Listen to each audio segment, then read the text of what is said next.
Hey, Sun Devil fans, Brad Denny with 3TV, CBS 5, and the Speak of the Devils podcast here.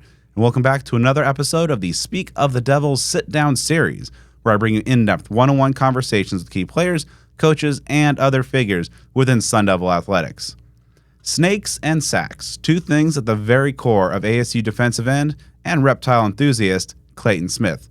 A former five-star recruit, his first year in Tempe last year got off to a bit of a slow start as he battled injuries, but it finished strong as he picked up a piece of a sack in 4 of the final 5 games.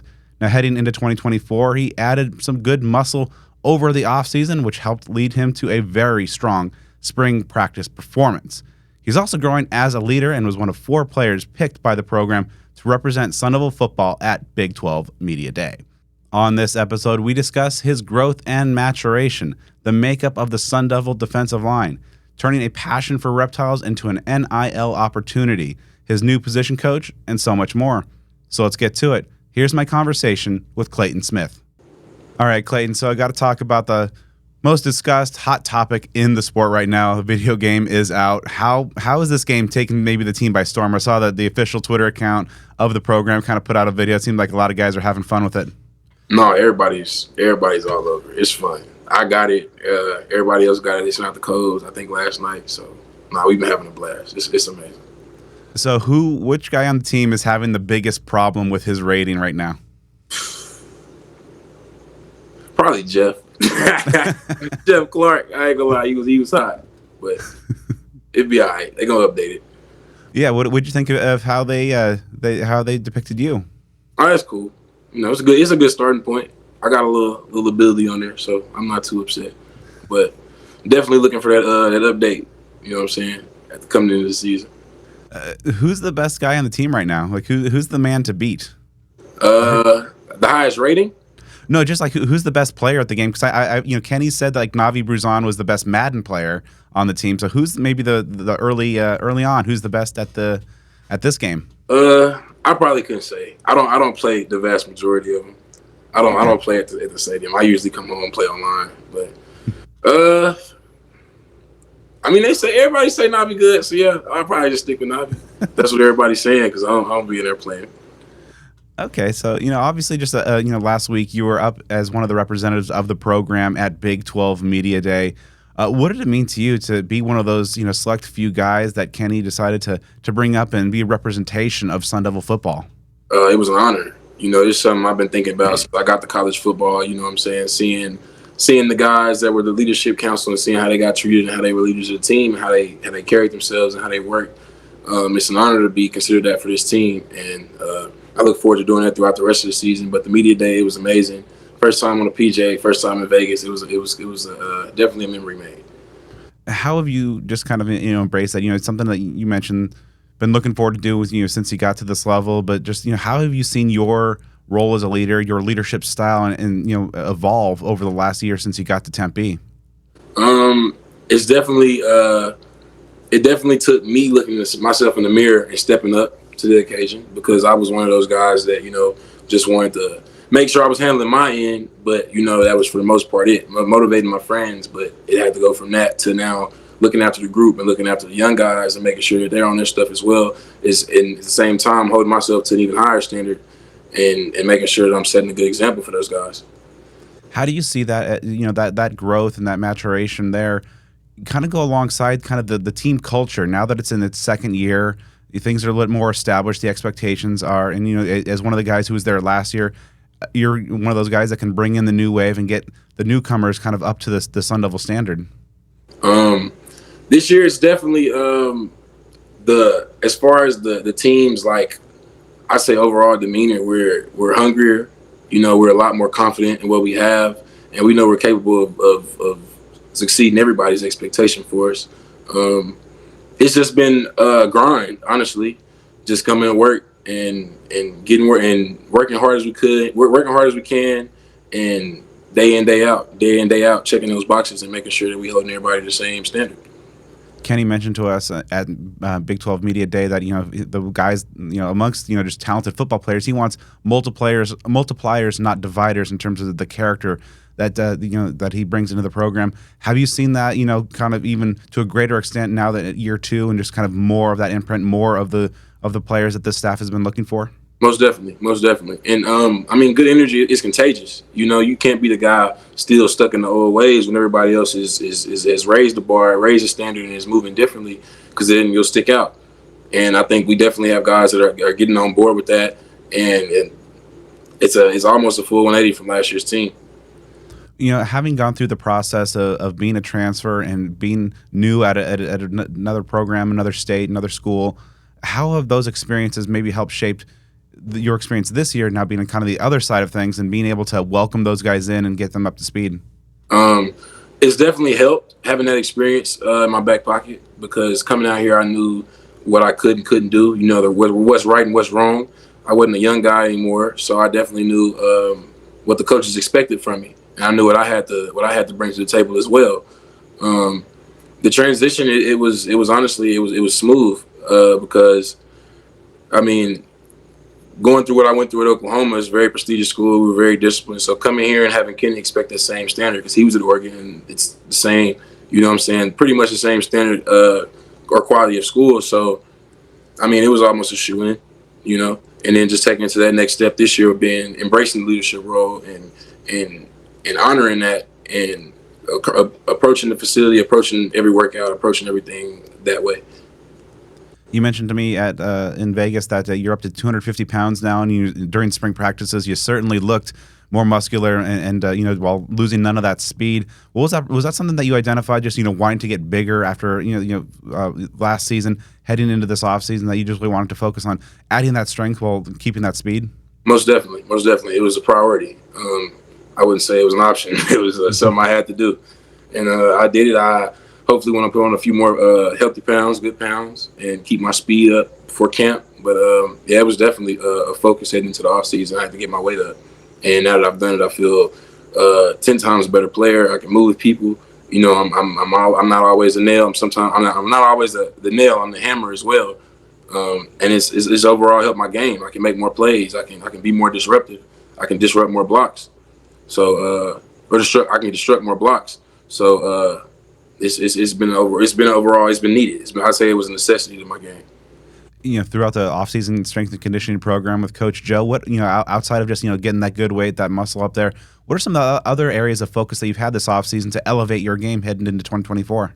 The main thing outside of putting on that weight was consistency. Because I've heard I can be a streaky player at times. So just making sure that I can be consistent every down player, versus just coming in and being a pass rush specialist. So you've played a lot of football, and from a kid to where you are today. What's your favorite hit of all time that you've delivered on a field? My favorite hit, college, high school. Does it? Anything that you remember that just like, wow, I just destroyed that dude? My favorite hit, I'd have to say it was my sophomore year of high school. I wasn't really known. We played Mesquite Poteet. At that time, Seth McGowan was he was the number 1 running back in Texas, I think. And I was just a sophomore nobody knew about, but I was really tall and athletic. I remember they ran it was like an outside zone play. And I was a stand-up outside linebacker. We ran a 3-4. So I was a stand-up backer. And I read it perfectly. They gave the ball off, or no, it was a swing pass. I remember it. It was a swing pass. They threw it out. I timed it up. And he lowered his shoulder like he was going to run me over. And I lowered mine, hit him, picked him up, slammed him on his head. And the stadium went crazy. And that's probably my favorite hit. Because that was the time where nobody knew me, So I was honestly playing for a name, and that play right there did it. Nice. So you definitely one of those times where you're the hammer, and that that guy was the nail, and exactly. Kind of making your presence known. So when you look back to last season, how do you evaluate your 2023 season, your first year as a Sun Devil? I feel like I had an okay year. had a okay year. Not at all to my standard personally, but it was an okay year. It was a solid starting point. I definitely have to clean up the targeting. Can't get any more of those. And just overall being more consistent in my play because I started out the season kind of rough. I got injured, sat out a game, and I came back. I was kind of on the fence, and I remember the last stretch of the season, I was playing my type of ball. I just need to ensure that this season I can go to full season playing that kind of ball. I believe, in 4 of the last 5 games, you had either a sack or half sack. You had some measure, and it's starting to get that consistency. I know that when we talked last year, you mentioned like you had the goal of a sack a half, but it seemed like those last 5 games or so, it was really, as you mentioned, kind of starting to get to more comfortable out there. How much did that give you kind of positive momentum, with that success in the back half of last season into the offseason and hopefully to this season? It definitely boosted my confidence, knowing that I can be the kind of player that I aspire to be, knowing that I'm capable of what I know I'm capable of. And it's just motivation to go out there and see what I can do and try to blow that out the water. Because to me, 4.5 sacks is cool, but it's not, it's not amazing. To my standard, I'm an amazing kind of guy. I don't like to do anything that's not amazing. So it's just made me more motivated to go and work on my moves, work on my craft, work on my get off, work on my weight, work on it, whatever I need to improve on. That way I can go out here this season, be firing on all cylinders, and be the best player I can be. And of course, overall a pretty tough year. A lot of adversity thrown at the team, a lot of injuries, a lot of stuff that was kind of outside the players and in coaches' control.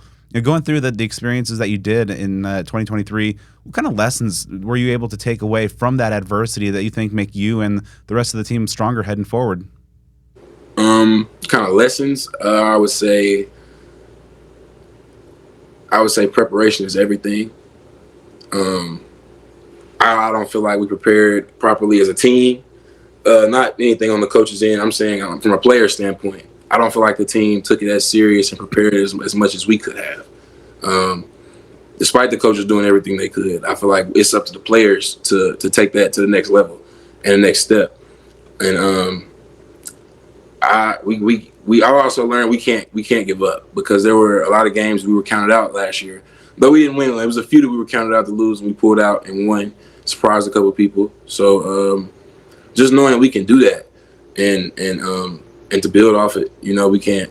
Looking back on it, it's nothing to be ashamed of, but it's nothing to be proud of at the same time. It's just it's a starting point and it's a place to improve from. So what were some of your favorite moments through that season last year, even though maybe the wins weren't necessarily as numerous as you guys were hoping for, but obviously there were some good moments, especially on the defensive side. I mean, honestly, the whole last season to me was an experience. Just going to places we played and seeing the different sites. I haven't been on the West Coast much, so you know what I'm saying. Seeing what we saw, playing the guys we played, it was all new to me. So I'd say the whole season was an experience. We made some plays, had some guys make some amazing plays during the season, and overall it was a fun season. Yeah, and when of course Kenny Dillingham in his first year as a head coach, a younger guy, but it seems like one of those wise beyond his years types. How did you see him kind of in his first year as a head coach, obviously having to deal with a very unusually high number of injuries, all the kind of the external stuff, the bowl ban coming down preseason, just a lot of stuff on his plate. How did you see him kind of navigate those rough waters in year one? Me personally, after seeing how Coach Dillingham handled everything he had to handle last year, it just made my respect for him grow tremendously. Because being how young he is and seeing how mature and how much of a great coach he is, it's not common for somebody, that young. And I've already had 2 great head coaches prior to, so him coming in, he's my favorite coach out of all of them. He got a lot thrown at him in year one, and he handled it amazingly. He recruited amazingly, and I think this second year we're going to surprise a lot of people. What's been your favorite aspects of just life here in the desert, life in Tempe, life as a Sun Devil off the field? I like the desert. I don't like the rain. So the fact that it doesn't rain here for real, I love that. It's dry heat. From where I'm from, it's heat and it's humid, it's muggy. So the dry heat is kind of nice. It's a lot of mountains out here as well. There's a lot of stuff that we don't have back in Texas. So I love the scenery, honestly. I love living here. The sun's up 5:30, So it's motive. It's I don't know. The mornings are inspirational for me. You know what I'm saying? Sun's up at 5:30. Like get up and go get it. So it's just I love living here. So, when you're not, hard at work, with your academics or, on the football field, how do you kind of decompress away from football, just kind of, get away and kind of find some balance? Honestly, I'm a stay at home kind of guy. I play video games. I watch movies. I might go out. We might go get on the water, go to the lake, something like that. I'll do some. I'll go to the reptile store. You know what I'm saying? Different reptile expos. There are a lot of them out here. But stuff like that. I just do something. I'm not a outside kind of guy. I'm more than likely doing some cool stuff in the house, or I'm just out at a little reptile store. You know what I'm saying? Chilling. And of course, you mentioned you're a big reptile guy, and you have an NIL deal with a local reptile shop. How cool is it to have that opportunity now to take a passion of yours with the reptiles and snakes and really kind of turn that into something on the NIL front to help you out? It's amazing. It's honestly a dream come true because I haven't seen anybody else doing it. So for me to combine two of the things I love the most, you know what I'm saying, and be able to profit off of it and be able to still represent my school at the same time and show off my love for snakes, it's amazing. Have you been able to kind of get any of your teammates into reptiles as a hobby like yourself? Anybody shown some interest yet so far? Nah, it's not working. I tried. I'm still trying, but I mean, hopefully we'll have a breakthrough here in the next few weeks. All right. So, of course, as a Texas guy, you mentioned life's different out here in the desert, but a lot of fellow Texans on that roster with you. What is it like just, with that Texas to Tempe pipeline flowing so strong these days? It's just amazing. Because me coming out of high school, I didn't really know what Arizona State, the campus looked like. You know what I'm saying? I knew who they were. I knew they were the Sun Devils. I knew what the stadium looked like. I didn't know what was around the stadium. I haven't seen Phoenix. I hadn't seen campus. So I think the main thing is just getting out here and seeing it. Because when I saw it, I fell in love. And it's also amazing to be so far from home, but yet have so many people that are from home. So it kind of feels like, you know what I'm saying, you brought a small piece of home with you. You don't feel like you're a stranger anywhere. What sets Texas guys apart? Obviously, there's a lot of like California, Florida, Georgia, places around the country that really have high level talent, but it seems Texas might just be cut different. What sets those Texas guys apart? I just feel like the brand of ball we play in Texas is different. And a lot of guys started playing when they were knee high. Like me personally, I played 1 year flag when I was 4. Very next year I was playing tackle. So, a lot of us are brought up and we're taught the same brand of ball, and it just sticks with us, I guess. And talking to some of your Texan teammates, it seems like it might be a little bit of a friendly rivalry with some of maybe the California guys in there because, they like to talk their stuff. But, how's that just, maybe emblematic of just kind of the positive team culture and vibe in that locker room? No, it's honestly, you're right. It's a debate every time high school football gets brought up. But, I mean, California is a great state. We got some great players from California. But it's also good to know that we can have some of Texas' best and some of Cali's best all in one team. And, of course, a new defensive line coach heading into the season, Coach Dyron Reynolds, a man with a tremendous resume in terms of being able to develop high-end elite pass rushers. I believe, Dwight Freeney, one of his former players, is heading into the Hall of Fame here in a few weeks. What's in your impression so far of working with Coach Reynolds? I love Coach Reynolds. His knowledge is amazing.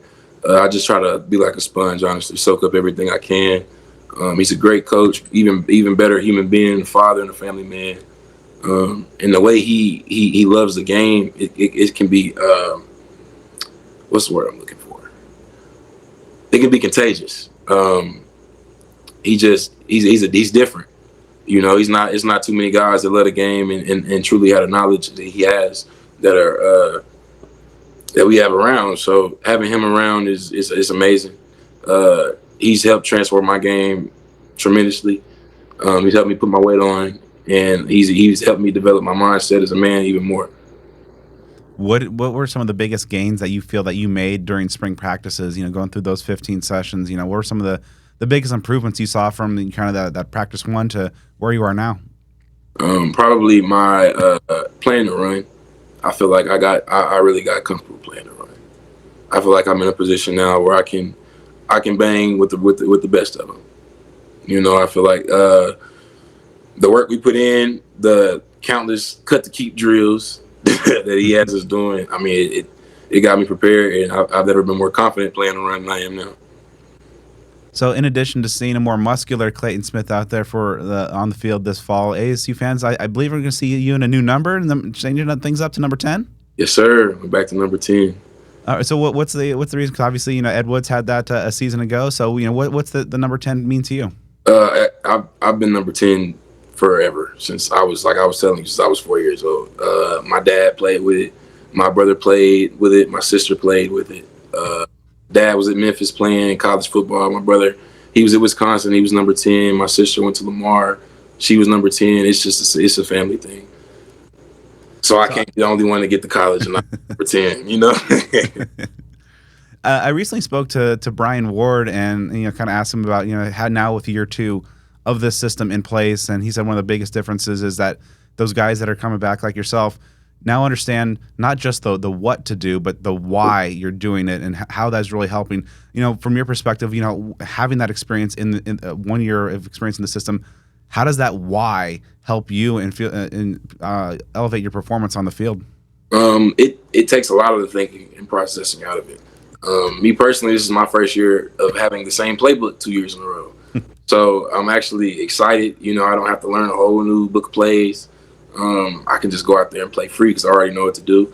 And now, like you said, I know the why behind why I do everything. And of course, you know, on that other side of the line, you got another Texan over there and Prince Dorba. What do you feel that the potential is of that tandem? You know, and what's that rapport and chemistry like with Prince coming off the edges? Man, Prince is a great player. I mean, fast, strong. He's gonna be great this year. It's very soothing. You know, at the same time, to know that I have a player of Prince's caliber on the other side. So, you know, I won't be just the main target every game because I know he's going to have his streaks where he gets hot and I'm going to have mine. So it's going to be fun. You know, I hope we give a lot of quarterbacks hell this year. So, you know, just maybe I want to get your thoughts on just kind of the other defensive ends and edges in that room. Obviously, guys like Elijah O'Neal, been around for a little bit. Justin Watley's coming in the program. You know, Roman Petrie is a guy that seems to have a tremendous frame and room for growth. You know, overall, when you look at your fellow your ends, what kind of jumps out to you about that collectively about that group? We're the guys we brought in like Roman and Justin. They played tremendously. They're going to be huge additions. Elijah has improved his game astoundingly from last year. He's going to surprise a lot of people this year as well. And it feels nice to finally have that depth behind us. You know, now we can rotate guys and the level of play will not drop. You know, we can consistently get our freshest guys on the field. You know what I'm saying, and then put our best players in when it's time.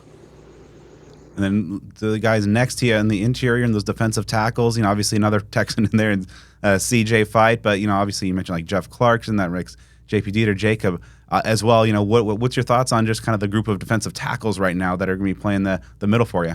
The D tackles are deep, man. They're deep, and they're nice. They're nice. They take a lot off of us. They make our jobs a lot easier out on the edges.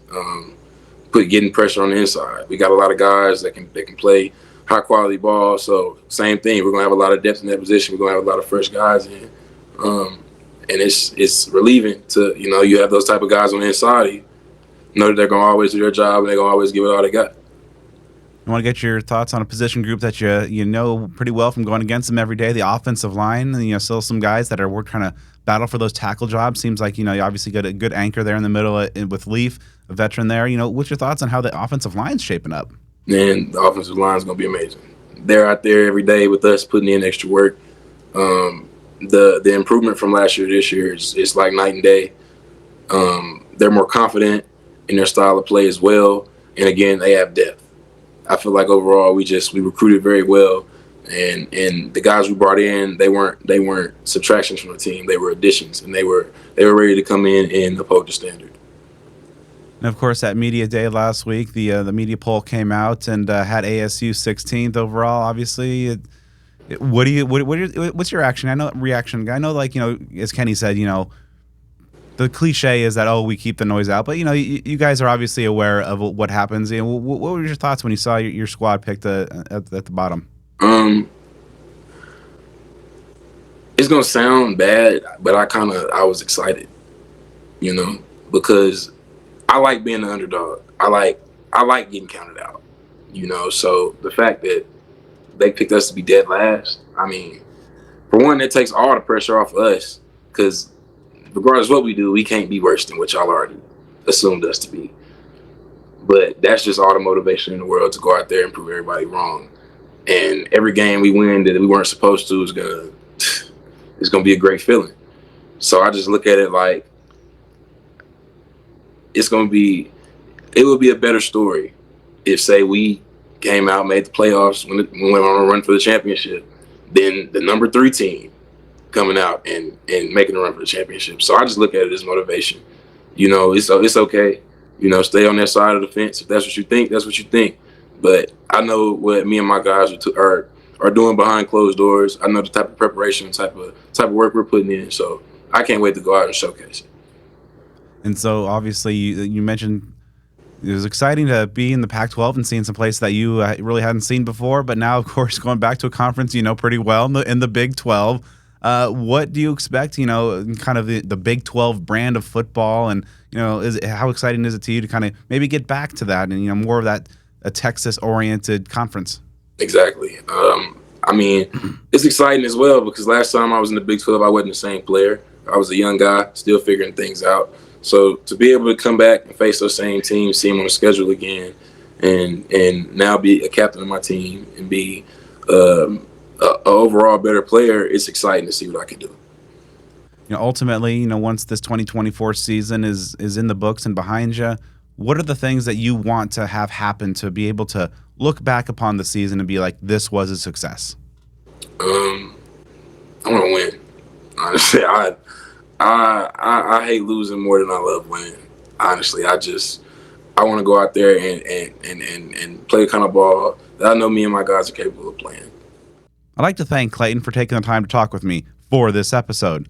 Make sure you are subscribed to Speak of the Devils on the podcast platform of your choice for more great sit-down series episodes featuring other key players, the entire football coaching staff, AD, Graham Rossini, and many more. And also be sure to follow me on social media at bdenny29.